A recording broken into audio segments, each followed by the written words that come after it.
শুনো, আমরা তো কাউকে না জানি আমরা চলে আসলাম, ঠিক আছে? কারণ আমার ভাইয়ের গাড়ি বাড়ি আমাদের প্রয়োজন দরকার নেই, ঠিক আছে? কারণ আমরা কষ্ট করে চলতে হবে, এটা মেনে নিতে হবে তোমার থেকে, ঠিক আছে? আমরা তো চলেই আসলাম, আমরা চলবো কিভাবে, থাকবো কোথায়, খাবো কি? দেখো, কোনো টেনশন করতে হবে না আমি থাকতে, ঠিক আছে? তোমাকে যখন আমি নিয়ে আসতে পারছি, তোমাকে খাওয়াইতে পারবো, পড়াইতে পারবো। আজকের মধ্যে একটা ব্যবস্থা না একটা ব্যবস্থা হবে, ঠিক আছে? আজকে একটা উপার্জন করে তোমাকে একটা ভালো বাসাতে রাখবো, ভালো খাবার খাওয়াবো, ঠিক আছে? আমার উপর ভরসা করতে পারতেছো না তুমি? তোমার উপর ভরসা করেই তো আমি ফ্যামিলি ছেড়ে চলে আসছি। তাহলে চলো, চলো। এখন একটা বাসা ভাড়া নিয়ে তারপর একটা কাজের জন্য বাইরে, ঠিক আছে?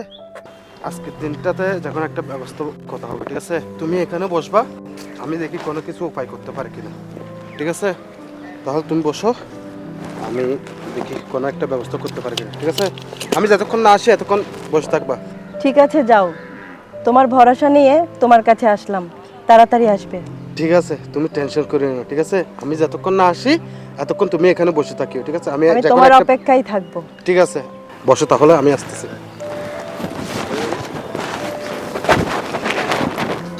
দোস্ত কি জন্য ডাকলি সেটাই বল। ডাকলাম যে দোস্ত, চিন্তা করলাম আমাদের এই পার্টনার এই ব্যবসাটা আজকে অনেক বছর হয়ে গেল, চল না আমরা আজকে অন্য একটা ব্যবসায় মন দিই। ঠিক কথাই তো বললি, আসলে ব্যাংকে এতগুলো টাকা ফেলে রাখি লাভ কি? চল আমরা একটা গার্মেন্টস এর ব্যবসা করলে বোধহয় ভালো হয়। আরে না, কি গার্মেন্টস, মানুষ এখন আকর্ষণ হয়ে গেছে খাবারের উপরে, কি চট্টগ্রামে নাকি উরুশ বিরিয়ানি বেড়ে গেছে, তা আমরা একটা রেস্টুরেন্টের ব্যবসা করি। ঠিক কথা বলেছিস, আমাদের 2 নম্বর গেট কোনো রেস্টুরেন্ট, ভালো রেস্টুরেন্ট নেই। আমরা একটা রেস্টুরেন্ট দিব, 3 স্টার উরুশ বিরিয়ানি। আসলে কথাটা তো মন্দ নয়, আজকে আমরা যে লোকেশন দেখে আসি, চল। ঠিক আছে, তবে একটা শর্ত আছে। কি সত্য আবার এখানে? 50-50 তুই দিবি, আবার লাভের 50-50 তুই নিবি, লাভের আরে দোস্ত, আমি নিবো। তুই এখানে আসতেছে টাকার কথা পরে, আল্লাহ দিলে তোর তো টাকার অভাব নেই, আমার তো অভাব নেই। তাহলে চল লোকেশন দেখি। ওকে চলো।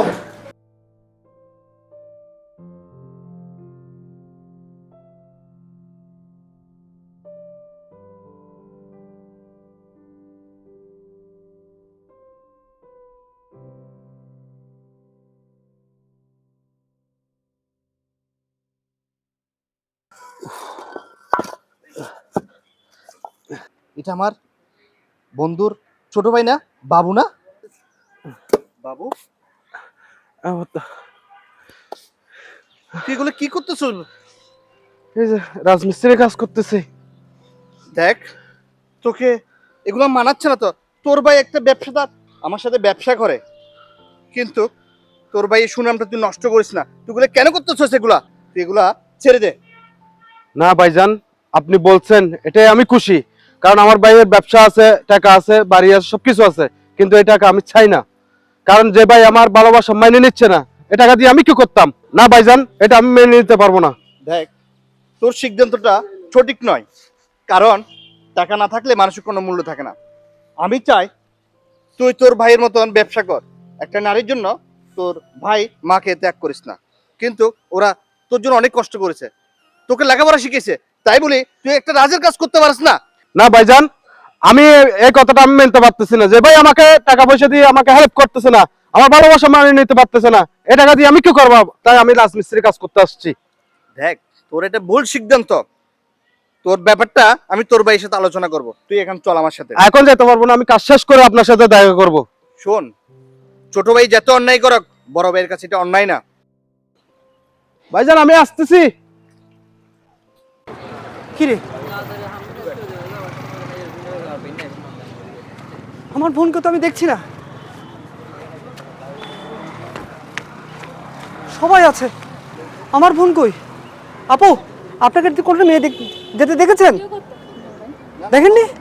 আমার বোন কোথায় পাবো? আমার বোনকে কোন দিক দিল গেল? আমার বোনকে তো আমি পাচ্ছি না। ইয়া ইয়া, ও ও আল্লাহ, এত খুঁজে খুঁজলাম, আমার বোনটা কোথায় চলে গেল? আমার বোন, ও রিয়া, তোকে খুঁজতে খুঁজতে বোন আমি হরণ হয়ে গেছি। না, আমার বোন, আমার না, আর বসে থাকলে হবে না, আর বসে থাকলে হবে না। দিন চলে যাচ্ছে, রাত হয়ে আসছে। আবার যদি রাত হয়ে যায়, আমি আমার বোনকে কোথায় খুঁজবো? রিয়া, রিয়া তুই কোথায় বোন? হ্যাঁ হ্যাঁ, আচ্ছা ভাবো, সমস্যা নাই। আমি আজ ওই আমার ওই বাগান আছে না আমার বড় ভাই জীবন ভাইয়ের, ওখানে আসছি যে কয়েকটা গাছ নাকি কাটতে হবে, দেখি কি করা যায়। আচ্ছা আচ্ছা, আমি তোর একটু পরে ফোন দিই। হ্যাঁ, একটু পরে। এই মেয়ে, তুমি এখানে কেন? তোমাকে এখানে কে ঢুকতে দিছে? আসলে ভাইয়া আমি আমার পছন্দের মানুষের হাত ধরে বাসা থেকে পালিয়ে চলে আসছি। এখন ও একটা কাজে গেছে, ও গেছে অনেকক্ষণ হয়েছে, আসবে বলছে, এখনো আসে নাই। তো পছন্দের ছেলের হাত ধরে এই রেস্ট্রিক্টেড এলাকায় কেন আসছো তুমি? এই এলাকায় তো মানুষ ঢোকা নিষেধ। ও একটু কাজে যাবে বলছিল, আসবে বলছে, এখনো আসে নাই, অনেকক্ষণ হয়েছে গেছে। ছেলেটা কি এলাকার, আমাদের এলাকার? আসলে সঠিক তো জানি না কোন এলাকার, কিন্তু আমাকে বসায় রেখে গেছে, অনেকক্ষণ হয়েছে। ওর নাম কি? ওর নাম বাবু। আচ্ছা, ওর নাম্বার দাও। 0187। হ্যালো, হ্যাঁ কে? হ্যাঁ হ্যাঁ হ্যাঁ, বাবলু বাবলু, হ্যাঁ চিনছি চিনছি। আর তোমার নাম বাবু বলছে, ওই আর বাড়ি আর কি, ওই কিশোরদের বাড়ি না? আচ্ছা ঠিক আছে, আমি মেয়েটাকে নিয়ে আসছি তোমার এখানে। আচ্ছা ঠিক আছে, ওকে,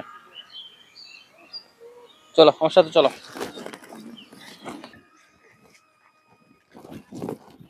টেনশন লাগতেছে। আজকে অনেকদিন যাবত আমার ভাইটা বাড়িতে নেই, বাড়িটা খুব খালি খালি মনে হচ্ছে। তোমার ভাইকে কি আমরা তাড়াইছি? হ্যাঁ, তোমার ভাই কি করবে? মেয়ে একটা দেখছে, পারতেছে না, কি করবে? এতই বিয়ে শখ হইছে, মেয়ে নিয়ে বের হয়ে গেছে। হ্যাঁ ভাই, তোমরা টেনশন করতেছো তোমরা, কিন্তু ভাই যে অন্য জায়গায় যে রাজের কাজ করতেছে সেটা তোমরা খেয়াল রাখছো? কি বলিস তুই? কি আর বলবো, বলার মতো কিছু নাই দোস্ত। যেখানে তুই একটা বিজনেসম্যান, তুই একটা ব্যবসা করস, তোর থেকে আল্লাহ দিলে অনেক টাকা পয়সা আছে, আর তোর ভাই একটা নাকি রাজের কাজ করতেছে। ঘটনাটা একটা শোন, আমি তোকে একটা কথা বলি।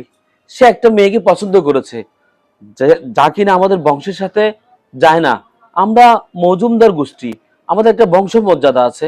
সে এমন একটা মেয়েকে পছন্দ করেছে, আমাদের স্ট্যাটাসের সাথে কোনোভাবে মিল খাচ্ছে না, সেজন্য আমরা রাজি হচ্ছি না। বিয়ে তো আমরা ওকে করাতাম, কয়েকদিন পরে করাতাম, কিন্তু রাজমিস্ত্রির কাজ করতে বলছে। কি আমরা বলেছিলাম ও রাজমিস্ত্রির কাজ করতে? আর আমরা তো ওকে বের করে দিই না ভাইয়া, ও নিজেই চলে গেছে। আমি দেখে সহ্য করতে না পারে তোর কাছে নিয়ে আসছি। মজুমদার গোষ্ঠী, যেখানে ভাই থাকবে না, গোষ্ঠী দিয়ে কি করবি? দেখ, আমি বংশমর্যাদাকে প্রাধান্য দিই বেশি। যেখানে আমার ভাই দরকার পড়ছে, এই ভাইকে আমি কোরবান দিয়ে দিব। দোস্ত, সবকিছু রাগ অভিমানের মধ্যে হয় না। যেখানে তোমার একটা ছোট ভাই আজকে রাজের কাজ করতেছে, সেটা বড় নাকি তোমার জিত বড়? আসসালামু আলাইকুম। ওইদিকে বসো, ওইদিকে বসো। ওয়ালাইকুম সালাম। তুমি তুমি এখানে কি করো? তুমি এখানে কি করতেছো? আমি আমি কাজ করতেছি এখান থেকে, আমাকে উজ্জ্বল ভাই নিয়ে আসছে এখানে।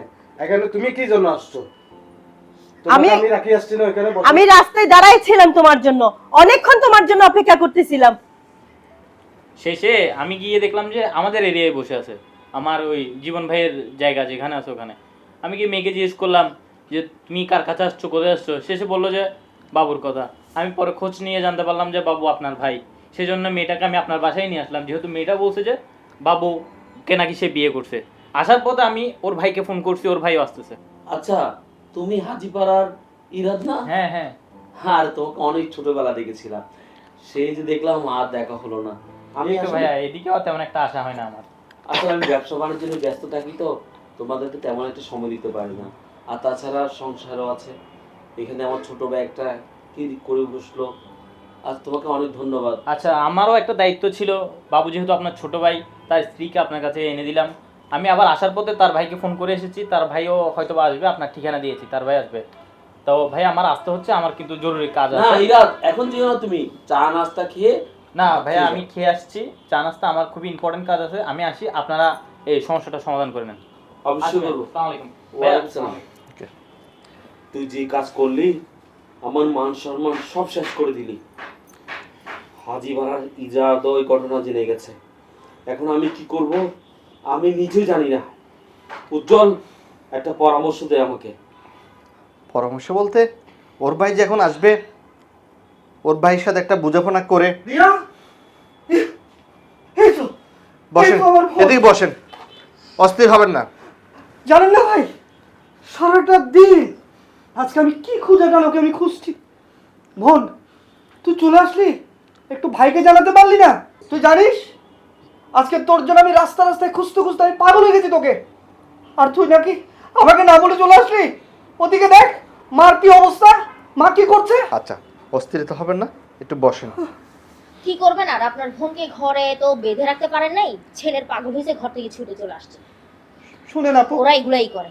থাক ভাবি, এসব কথা না বললে হয় না। আর বাহার, দেখেছিস তোর ভাইটি আরেকটা মেয়ে নিয়ে, আর আজকে এই ভাইটাকে কি যে কষ্ট দিল। কি দরকার ছিল? তোমরা আলোচনার মাধ্যমে দুই ফ্যামিলি কত সুন্দর আয়োজন করা যেত। আমার মনে চাচ্ছে কি জানিস, এইকে এখন জব করে টুকটাক করে সাগরে বাসায় দিই। না দোস্ত, আইন হাতে তুলে নেওয়া যাবে না।